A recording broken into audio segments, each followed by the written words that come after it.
I'm proud of myself, and I deserve to be. Yeah. Most people don't deserve to be proud of themselves. Yeah. And that's the truth. A lot of people say, oh, you know, I have confidence issues. And I say, if I was you, I would have confidence issues. Of course. I completely understand why you have confidence issues. You're a dork.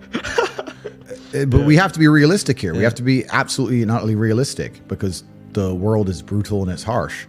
If you're not proud of yourself, you probably don't deserve to be proud of yourself, so you're not going to feel happy. And you just talked about confidence. Confidence comes from competence. The reason I'm confident is because I'm good at everything. Right. I'm good at everything I do.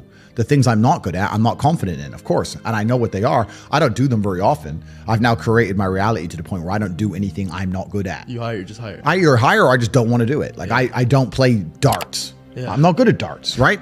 I do what I'm good at. Yeah. So yeah, I'm absolutely and utterly confident because I'm absolutely and utterly competent, and that takes practice and discipline and motivation, and you need to fail a few times. You need to get up. And like I said earlier, when I learned my entire mindset in professional fighting and chess, the two combined, that's how it comes down to. And when people say, oh, I have competence issues, usually I can look them up and down and say, yeah, if I was you, I would completely and utterly struggle with confidence issues. Because the world is competitive, and there's men like me on the planet and friends like mine on the planet, and you're competing against us for money, for girls, for status, for resource, and you're going to be destroyed and decimated the entire time. So of course you have confidence issues when you can be annihilated in real time by the competitor. Yeah. Why wouldn't you have confidence issues? You'd be psychopathic not to. Yeah, that makes sense. So maybe that unconfidence is a good motivation for them to actually. Well, it's supposed to be. Yeah. This is the thing that I don't truly understand. If I'm unhappy with something and I'm uncomfortable with something, I fix it. Yeah. That's endless motivation, which I don't truly believe in as a concept, but that's endless fuel for the fire. Right. If I was unhappy with something about myself, regardless of what it was, I would be able to take all of that discomfort and turn it into endless energy to get the problem fixed. Yeah, exactly. But these people seem to It's okay to be unhappy. Yeah, well, these people seem to sit and say, I'm really unhappy with X, but then stay doing X. So I don't believe they're truly actually unhappy. What you'll notice if you live life long enough is that somebody will sit and say to you, I'm unhappy being a loser. You say, why are you a loser? I just sit at home and play video games 7 days a week.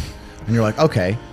And maybe 3 days of the week, they're unhappy doing that. Yeah. And that's the time they email you, and that's the time they want to make a change. But 4 days of the week, they don't really, it doesn't really bother them. Yeah, it doesn't really bother them. Because if it bothered them 7 days a week, guess what? They would fix it. Correct. Yeah. So I have very little sympathy for people. And that's not because I'm not a nice person, but it's because I've been so hard on myself, and I've been through so many things that were difficult, and I've been through so much pain and trauma myself. Some of it self-inflicted, some of it given to me by God to make me a better person. But I've been so difficult on myself. It's very hard for me to look at somebody who's refused to be difficult on themselves and see them as my equal or feel sympathy or pity for them. Why would I feel pity for somebody who took the easy route when I took the hardest possible route? Yeah. I took the hardest possible way to be the man I am, and you were too big of a and now you want me to feel sorry for you? I don't feel sorry for you. Yeah. I don't feel sorry for these people. And because as a man, you can be anything you decide you want to be. That's the beauty of being a male. You can build your character completely from the ground up, just like a video game. Every single thing about me that people respect, I built. I was not born a world champion kickboxer. I was not born this intelligent or intellectual.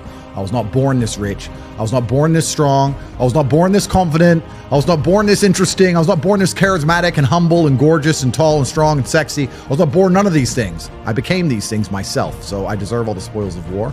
And anybody who decides they don't want to work hard enough to become those things, then they deserve to sit and accept they're my inferior. Yeah. That's their problem. And this is the thing, and this is the thing about society and MSM and all this garbage and the Matrix. They try and convince you, don't worry if you're being a loser, because people feel sorry for you and you'll get attention for it and you'll be okay in the end. And it's all this temporary fixes of dopamine by saying, I'm sad, don't worry, bro, you'll be okay. But it's bullshit. They don't care long term. The world doesn't care. Nobody really cares. Chicks don't care. Business doesn't care. You are going to fail. It even happens in schools now, doesn't it? Everyone gets a prize. No, it's garbage. Of course it's garbage. Yep. Absolutely. You've got to have winners, you've got to have losers. You have to lose to know how to win. It's true. And the natural state of man is a competitive state of man. Men have always been competing with each other. Even now, right now, we compete with each other. I don't buy Ferraris to drive fast. I do sometimes, but if I'm in London traffic, it's not to go quick. No. It's to show everyone else I'm richer than them. That's what it is. It's a never-ending competition. I don't wear a big diamond Patek with fucking $500,000 to tell the time. I tell the time on my phone. I do it because I'm loaded. And this is actually what's interesting about the world, because the world's changed. Men used to go to war and fight each other in physical combat, and now we don't, because we're more civilized in some regards.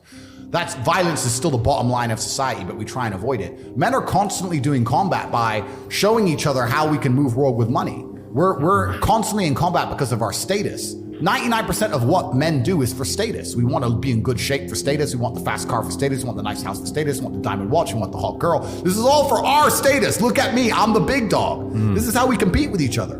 If you're going to be a dude who pretends that's not true, or be a dude who doesn't want to compete, your life's going to fucking suck. I was instilled with a duty for a very long time to honor my ancestors through achievement. And I was told from a very young age that the only thing your ancestors are interested in is achievement. Even to this day, when I do podcasts, people repeatedly talk about my father. If I wasn't successful, he wouldn't be spoken about anymore. He died 9 years ago, and he was a good chess player, but no one's really that interested in chess. The reason he lives on is because I'm so monumentally successful that people are interested in my origin story, and he is mentioned. The reason I will live forever is because my son will be so monumentally successful that they'll talk about how he could have been such a perfect specimen of man, how he was raised, and they will mention me. If you give a shit about your ancestry, and if you give a fuck about your family, and you're not a selfish person, and you want them to exist out in the ether for reality, for the eternity of reality, it is your duty to be successful.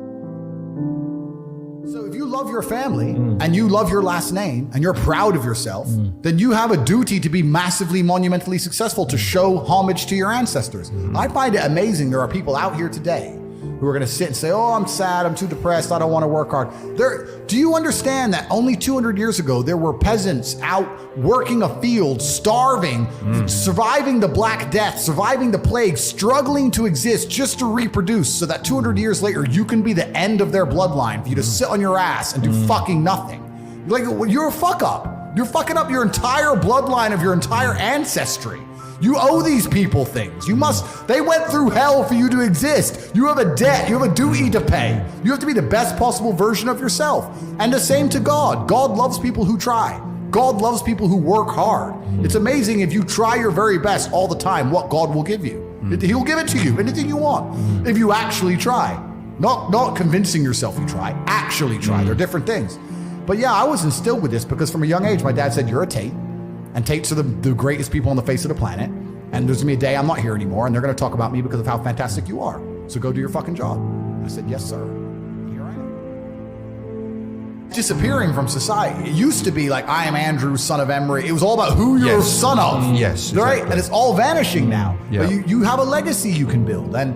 And I love the fact that when I was growing up, when my dad walked into a chess tournament, people were scared because his name was said, and they were fearful of his last name. And now people are fearful of the last name again because of me, and they will be again because of my son. And this is the beauty of life as a man. And one of the most terrifying but also gratifying things of life as a man is that we're all born relatively valueless. I don't think women are born that way. A woman, if she's born, especially if she's attractive, has an innate value. People just want her no matter what.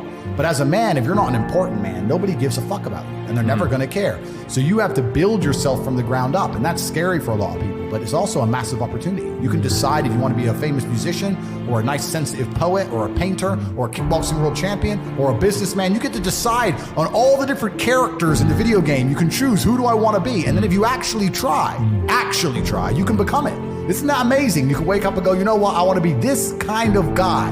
I knew who I wanted to be. I wanted to be the dude pulling up in the Lambo, 3 a.m, gets out. Everyone's like, who is this big, strong, rich dude? I wanted to be that man, so I became it. And if you don't want that, if you want to go be a musician and play guitar and get a bunch of chicks and chill in Bali and smoke weed, whatever, go, you can choose your character and